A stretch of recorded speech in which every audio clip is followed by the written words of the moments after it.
የጄኔራል ታደሰ ወረደና ጌታቸው ረዳ አዲሱ ፍጥጫ ሾልኮ ከወጣው ሰነድ በኋላ ምስጢር በማውጣት የተከሰሱትን ጌታቸው ረዳን ጉዳይ እንመለከታለን። የአማራ ክልሉ የኦፓል ማዕድን የሚሊዮን ዶላሮች ኢንቨስትመንት መሆኑ ተሰምቷል። በኢትዮጵያ አይደፈርም በሚባለው ሴክተር ህንዶች ለማሰማራት ወስነዋል ተብሏል። በዚህም የህንድ ኩባንያ በኢትዮጵያ በአመት 75000 ሜትሪክ ቶን ማዳበሪያ ለማምረት መዘጋጀቱን አስታውቋል። ሌላኛው ትኩረታችን ነው።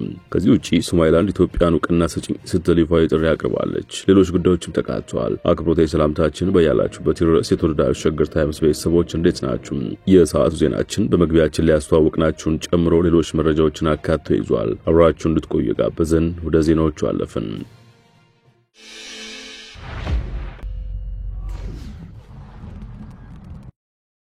ወደ ቀዳሚ ጉዳያችን አመራን።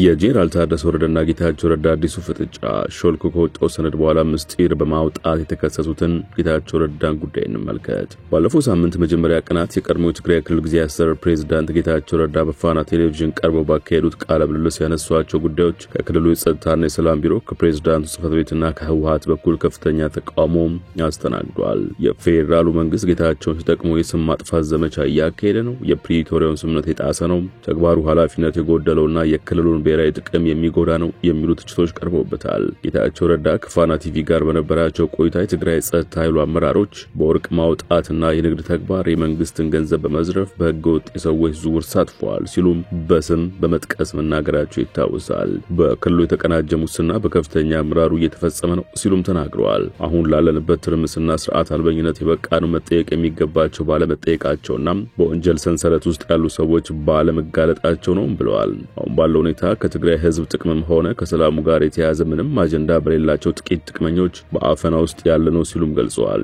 አቶ ጌታቸው ባነሷቸው ጉዳዮች ዙሪያ ባለፈው ሳምንት መግለጫ ያወጣው መጀመሪያው ተቋም የትግራይ ሰላምና ጸጥታ ቢሮ ሲሆን የፌዴራል መንግስት ጌታቸው ረዳን ተጠቅሞ ከፕሪቶሪያ ስምምነት ውጪ በተደጋጋሚ ትንኮሳ በማካሄድ ስምምነቱን ለማፍረስ ብዙ ርቀት እየተጓዘ ነው ሲል ተችቷል። የአካሄድ ለሁላችንም የማይጠቅምና ሰላማዊ ጉዟችን ወደ ኋላ የሚመልስ አደገኛ አካሄድ ነው ሲል የገለጸው ቢሮም በመሆኑም የፌዴራል መንግስት አካሄዱን እንዲመረምር ሲል ጠይቋል። ቢሮው ግንቦት 8 ቀን 2017 ዓ.ም ውሸትና ቆዳ እያደር ይቀላል በሚል ርዕስ ባወጣው መግለጫ አቶ ጌታቸው በተለያዩ የጦርነት አውድማዎች የተቃጠሉ መሳሪያዎች የመንግስትን አሰራር ሳይከተል በራሳቸው ፈቃድ እንዲነሱና እንዲሰበሰቡ ትዕዛዝ ሰጥተው እያለ ትግራይ ጄኔራሎች እንደሰረቁት አስመስለው አቅርበዋል ሲል ገልጿል። ተጨማሪ መግለጫው ጌታቸው ትግራይ ሰራዊት አመራሮችና አባላት ሊገድሉኝ አቅደው ነበር፣ ከሞት ተርፌን የመጣሁት የሚል በአገሪቱ ሚዲያዎች መታጀብ ረጅም የውሸት ርቀት ሲሄዱ ነበር ሲል በመጠቆም አስተባብሏል። እንኳን በትግራይ ህዝብ ትግል ይብዛ ሚነስም ተሳትፎ የነበረው ሰው ልንገድል ቀርቶ ህዝባችን ለማጥፋትና ሊዋግኑ የመጡ ጠላቶቻችን ወታደሮች እንኳን ማርከን እህልዋ ሰጥተን አስተምረንና አንጸን ለክብርና ለማዕረግ የምናበቃ መሆናችን የኢትዮጵያ ህዝብ ምስክራችን ነው ብለዋል። ጌታቸው ረዳ አስተላለፋቸውን ቀይረው ወደ ብልጽግና እስከሚሄዱበት ቀን ድረስ ሁሉም የትግራይ ጸጥታ ኃይሎች እንደጓዳቸውና መሪያቸው እንጂ እንደ ጠላታቸው አይተዋቸው ሞት ተመኝተውላቸው አያውቁም፣ ጫፋቸውን የሚነካ ሰው እንዲኖርም አይፈልጉም ነበር ሲል ገልጿል። አሁንም ቢሆን የፈለጉትን የፖለቲካ ልዩነት ይዘው ወደ ቤታቸው ተመልሰው ቢመጡ ማንም ሊነካቸው የሚችል ሰው እንደሌለ ማረጋገጥ እንፈልጋለን ሲል ጸጥታ ቢሮ መግለጫ አስታውቋል። ሌላኛው ጌታቸው ረዳ ባነሷቸው ጉዳይ ዙሪያ መግለጫ ወጣው በሌተናንት ጄኔራል ታደሰ ወረደ የሚመራው የክልሉ ጊዜያዊ አስተዳደር ፕሬዝዳንት ጽሕፈት ቤት ሲሆን ጌታቸውን በጠንካራ ቃላት ተችቷል።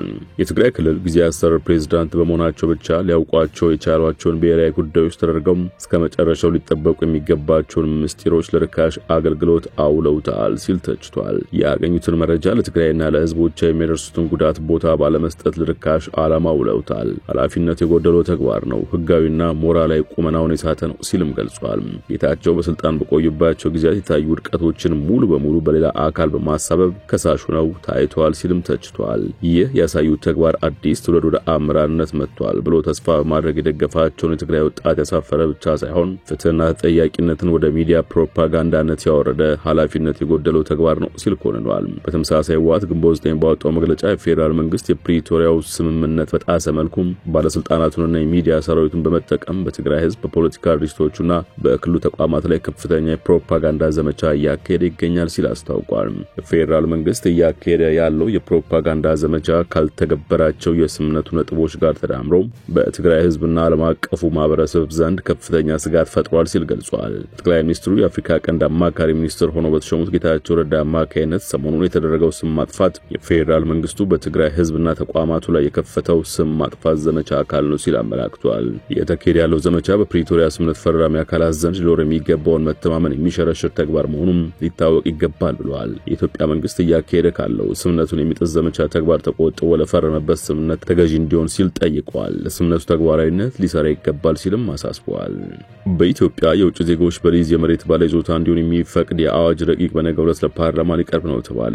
የውጭ ዜጎች በኢትዮጵያ መሬትን በሊዝ በባለቤትነት መያዝ የሚያስችላቸው የአዋጅ ረቂቅ በነገው ዕለት ለሕዝብ ተወካዮች ምክር ቤት ሊቀርብ ነው። ኢትዮጵያዊ ዜግነት የሌላቸው ግለሰቦች በኢትዮጵያ መሬትን፣ የመኖሪያ ቤትን ወይም ተያያዥ ግንባታዎችን በባለቤትነት ለመያዝ ቢያንስ 150,000 አሜሪካ ዶላር ሊመድቡ እንደሚገባ በአዲሱ አዋጅ ተደንግጓል። የውጭ ዜጎች በኢትዮጵያ የማይንቀሳቀስ ንብረት ባለቤት ወይም ባለይዞታ የሚሆኑበትን አግባብ ለመደንገግ የወጣውን ይህን አዋጅ የሚኒስትሮች ምክር ቤት ተወያይቶ ለፓርላማ የመራው ከ2 ሳምንት በፊት ነበር። አዋጁ የተዘጋጀው የውጭ ዜጎች በኢትዮጵያ የመኖሪያ ቤት ባለቤት የሚሆኑበት ወይም ለመኖሪያ ቤት ግንባታ የሚውል መሬት የሚያገኙበትን ሕጋዊ አሰራር ለመዘርጋት እንደሆነ በመግቢያው ላይ ሰፍሯል።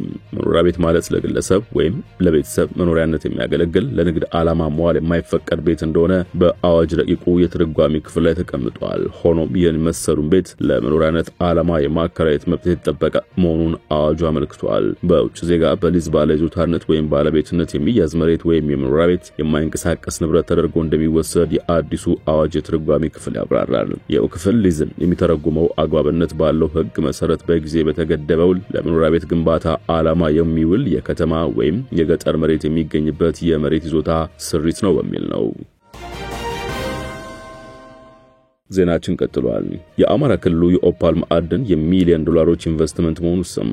ይህ የከበረ ድንጋይ ማዕድን በዓለም አቀፉ ገበያ በተለይም ለጌጣጌጥ ምርቶች እጅግ ተፈላጊ ሆኗል ተብሏል። ቅዳሜ ገበያ እንደዘገበው የኦፓል ማዕድን ምርቱ ከ20 ኪሎ ግራም በላይ ሲሆን ለሚፈለገው የውጭ ገበያ በስፋት ቀርቧል። የክልሉ ማዕድን ሀብት ልማት ቢሮ እንደገለጸው ከሆነ በአማራ ክልል በበጀት ዓመቱ ከ20 ኪሎ ግራም በላይ ኦፓል ማዕድን ምርት ማዕከላዊ ገበያ በኩል ለውጭ ገበያ ማቅረብ መቻሉን አመላክቷል። የቢሮ ኃላፊ ኃይል አበበ እንደገለጹት ለውጭ ገበያ ከቀረበው የኦፓል ማዕድን ምርት ከ7.4 ሚሊዮን በላይ የአሜሪካን ዶላር ገቢ ተገኝቷል። እንደ ኢዚያ ዘገባ ከኦፓል ምርቱ በተጨማሪ 76 ኪሎ ግራም የወርቅ ምርት ለብሔራዊ ባንክ ቀርቧል። ሜድሮክ ኢትዮጵያ መንግስት ያደረገው የማክሮ ኢኮኖሚ ማሻሻያ በብዙ ጎኑ ጠቅሞኛል ሲል አስታወቀ። ይህንን ያሉት የሜድሮክ ኢትዮጵያ ዋና ስራ አስፈጻሚ ጀማል አህመድ ሲሆኑ ማሻሻያውን ለማወደስ ያበቃቸው ደግሞ ያለፈው የኢኮኖሚ ሁኔታ መሆኑን አብራርተዋል። የኛ የሥራ መስኮች ብዝሃነትን ባማከለ መልኩ እንደማዕድን በግብርና ኢንዱስትሪ ዞን ባሉት ላይ ያተኮሩ እንደመሆናቸው መጠን የፋይናንስ ሪፎርሙ በጎ ተጽዕኖ አምጥቷል የሚሉት ዋና ስራ አስፈጻሚው ከፋይናንስ ሪፎርሙ በፊት ከየት እንደተነሳ በማብራራት መጀመር ፈልጋለሁ በማለት ገለጻቸውን ቀጥሏል። የአገሪቱ ኢኮኖሚ በምን አይነት ሁኔታ ላይ ይገኝ እንደነበር ያስታውሳሉ። ጀማል የኢትዮጵያ ኢኮኖሚ የትይዩ እየተባለ የሚጠራው ጥቁር ገበያ ቁጥጥር ውስጥ ወድቆ ነበር ይሉና ህገወጥ የሆነው አሰራር ለምን የትይዩ ገበያ ብለው እንደሚያሽሞነሙኑት አይገባኝም ሲሉ ይጠይቃሉ። ይህ የትይዩ ገበያ የኢትዮጵያ ምርታማነት ብዙ ጎድቷል፣ ምክንያቱም በሜዳው ላይ የሚጫወቱት ህገወጥ ነጋዴዎች ብቻ ስለነበሩ ነው ሲሉ ተናግረዋል። እንደ ሜድሮክ ያሉ ህጋዊ ኩባንያዎች በዚህ ምክንያት በብርቱ ተፈትነዋል፣ ተሰቃይተዋል። እናም ሁሌም የሚገርመኝ የኢትዮጵያ ኢኮኖሚ የትይዩ እየተባለ የሚጠራው ገበያ እንዴት ሳይፈርስ ቀጠለ የሚለው ነው ሲሉም አግራሞታቸውን አካፍለዋል። አክለውም በአገር ውስጥ ምርት በአስመጭና ላኪነት የተሰማራ እንደመሆኑ መጠን ተጽዕኖዎቹን በውላይ ተናቸዋል። እኛ ብቻ ሳንሆን ለኛ የሚቀርቡት አምራቾችም እጅጉን ተጎድተዋል። የፓራላል ማርኬት የትይዩ ገበያ ተጽዕኖ ከማጉላቱ የተነሳ መንግስት ያልሆኑ ኤንጂኦ ተቋማት ሁሉ በጀታቸውን ይይዙ የነበረው በትይዩ ገበያው ላይ ተመስርተው ነበር። ይሁንና የማክሮ ኢኮኖሚ ማሻሻያው ሲደረግና ሊበራላይዝ ሲሆን ተጠቃሚ ሆነናል ሲሉ ነው የተነተኑት። ለአብነት የጠቀሱት ቡናና ወርቅ ኢትዮጵያ ወደ ውጭ ከምትልካቸው ሸቀጦች መካከል ከፍተኛ ገቢ የሚያስገኙ መሆናቸውን ነው። ማሻሻያውን ተከትሎ ቡና አምራች አርሶ አደሮች ጥሩ ገቢ ያገኙ መሆኑን የጠቀሱት ዋና ስራ አስፈጻሚው ቁጥራቸው 5 ሚሊዮን ገደማ እንደሚሆን ተናግረዋል። አንድ አርሶ አደር 5 የቤተሰብ አባላት ቢኖሩት 20 ሚሊዮን ገደማ ሰዎች የትሩፋቱ ተጠቃሚ ሆኗል ባይ ናቸው። ሜድሮክን ጨምሮ በወርቅ ማውጣት ላይ የተሰማሩትም የዚሁ ማሻሻያ ተጠቃሚ መሆናቸውን አመልክተዋል። እኔ በተለያዩ ስራ መስክ የተሰማሩ በሜድሮክ ስር ያሉ 45 ኩባንያዎችን እመራሉ የሚሉት ጀማል አህመድ የኢትዮጵያን ወቅታዊ ኢኮኖሚያዊ ሁኔታ ለማወቅ ሜድሮክን እንደማሳያ ወይም ሌትመስ ፔፐር መውሰድ ይቻላል ሲሉ ውዳሴያቸውን ገፍተውበታል። የህንድ ኩባንያ በኢትዮጵያ በአመት 75,000 ሜትሪክ ቶን ማዳበሪያ ለማምረት መዘጋጀቱን አስታወቀ። የህንዱ አላይድ ኬሚካልስ ኩባንያ በኢትዮጵያ ኦሮሚያ ክልል አዳማ ከተማ በአመት 75000 ሜትሪክ ቶን ማዳበሪያ ለማምረት መዘጋጀቱን አስታውቋል። በመጪዎቹ 2 ወራት የሙከራ ምርት ይጀምራል የተባለው ማዳበሪያ ፋብሪካው ግንባታው ተጠናቆ አብዛኞቹ ማሽነሪዎች ወደ ሀገር ውስጥ መግባታቸውን የድርጅቱ ምክትል ዋና ስራ አስፈጻሚ ራጋቭ ሺቴ ተናግረዋል። ኢትዮጵያ ከፍተኛ የማዳበሪያ ፍላጎት እንዳላት በመረዳት ወደ ስራ መገባቱን የተናገሩት ሺቴም ሁሉም ማሽነሪዎች ተጠናቀው ሲገቡ የማምረት ስራው እንደሚጀመር ገልጸዋል። ለማዳበሪያ ፋብሪካው መነሻ ካፒታል 113 ሚሊዮን ብር የተመደበ ሲሆን የማዳበሪያና የናይትሮጂን ውህድ ለማምረት የሚያስችል ፍቃድ ከኢትዮጵያ ኢንቨስትመንት ኮሚሽን መወሰዱን ሪፖርተር ጋዜጣ ዘግቧል። በኢትዮጵያ ያለው የጸጥታ ሁኔታ አስተማማኝ ከሆነና የመንግስት ድጋፍ ከታከለበት ኢትዮጵያ ከሚያስፈልጋት የማዳበሪያ አቅርቦት ግማሽ ያህሉ ማምረት የሚቻልበት አቅም መኖሩን ምክትል ዋና ስራ አስፈጻሚ መናገራቸውን ዘገባው አመልክቷል። ኢትዮጵያ በየዓመቱ 24 ሚሊዮን ኩንታል ማዳበሪያ እንደሚያስፈልጋትና ይህንን ፍላጎት ለማሟላትም በየቀኑ 150,000 ኩንታል ማዳበሪያ ወደ ሀገር ውስጥ እንደምታጓጉዝ ጠቅላይ ሚኒስትር አብይ አህመድ ከዚህ ቀደም መናገራቸው ይታወሳል። የማዳበሪያ ጥያቄን በዘላቂነት ለመፍታት ማዳበሪያ በሀገር ውስጥ ለማምረት መታቀዱንና ከግሉ ዘርፍ ጋር መተሳሰር ለመስራት እየተጋን ነው ሲሉ ጠቅላይ ሚኒስትሩ ከ2 ወራት በፊት በተወካዮች ምክር ቤት ባደረጉት ንግግር መናገራቸው አይዘነጋም። 6000 የሚደርሱ ኢትዮጵያውያን ዜጎች በሞዛምቢክ ታግተው እንደሚገኙ ተሰምቷል። በሞዛምቢክ 6000 የሚደርሱ ኢትዮጵያውያን ዜጎች ታግተው የሚገኙ ሲሆን ዜጎቹን ወደ ሀገር ለመመለስ የፋይናንስ እጥረት እንደገጠመው የሴቶችና ማህበራዊ ሚኒስቴር አስታውቋል። በሚኒስቴሩ የሰዎች ዝውውር ማስተባበሪያ የተመላሽ ዜጎች ክትትል መሪ ስራ አስፈጻሚ ደረጀ ተግይበሉ ነገሩኝ ሲል አሃዱ ሬዲዮ እንደዘገበው 6000 የሚሆኑ ታጋቾች በሞዛምቢክ እንደሚገኙና እንደ ዛምቢያ ባሉ ሀገራትን በውል የማይታወቁ ዜጎች በእስር ቤት ውስጥ የሰብአዊ መብቶች ጥሰት እየተፈጸመባቸው ይገኛል። መንግስት አፋጣኝ ምላሽ ለመስጠት ከፍተኛ የትራንስፖርት ወጪ ስለሚጠይቀው ከአጋር ድርጅት ጋር በመነጋገር እርዳታ እየጠየቀ መሆኑን ጨምረው የጠቆሙት ኃላፊው ዜጎችን በኢትዮጵያ አየር መንገድ በቀጥታ ከፍሎ ለማምጣት አየር መንገዱ የቢዝነስ ሴክተር ስለሆነ ከፍተኛ ወጪ ስለሚጠይቅ አንዱ ችግር መሆኑንም አስረድተዋል። ከውጭ ሀገር ወደ ሀገር ቤት የሚገቡ ስደተኞች ቁጥር ከጊዜ ወደ ጊዜ እያሻቀበ ነው የሚሉት መሪ ስራ አስፈጻሚው መንግስት በራሱ ውል ፈርመው ከስደት ለሚመለሱ ዜጎች በጀት ከመደበ በኋላ ወደ ስራ ሲገባ ከተጠበቀው በላይ እየሆነበት ነው ሲሉም መናገራቸውን ነው ዘገባው ያመላክተው። በህገወጥም ሆነ በህጋዊ መንገድ ከሀገር የሚወጡ ዜጎችን ኢትዮጵያ መንግስት የሰብአዊ መብቶች ጥሰት እንዳይፈጸምባቸው የውጭ ዲፕሎማሲውን አጠናክሮ ይቀጥላል የሚሉት ደረጀ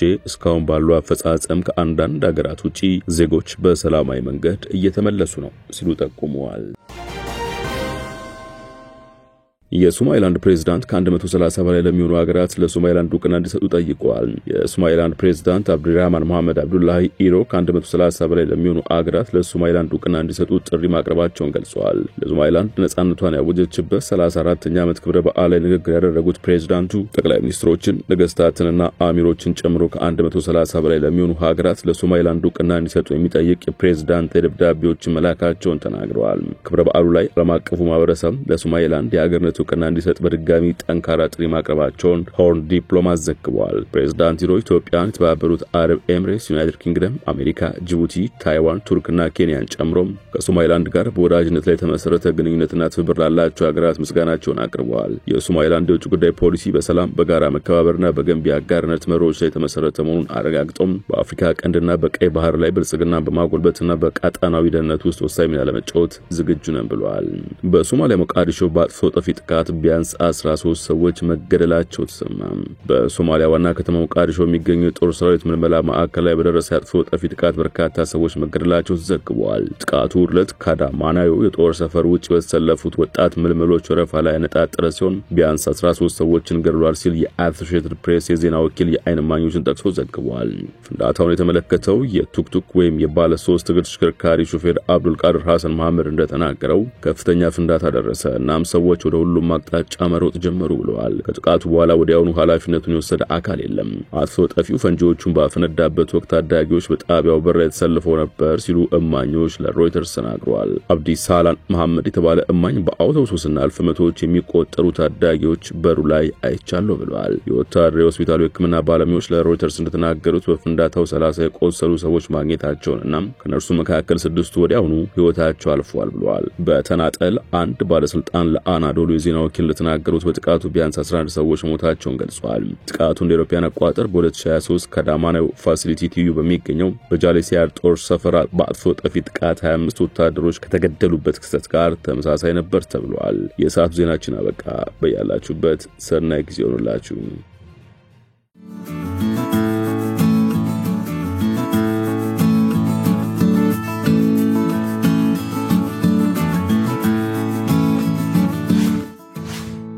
ሸገር ታይምስ ሚዲያን ሰብስክራይብ በማድረግና ደወሉን በመጫን ይከተሉን።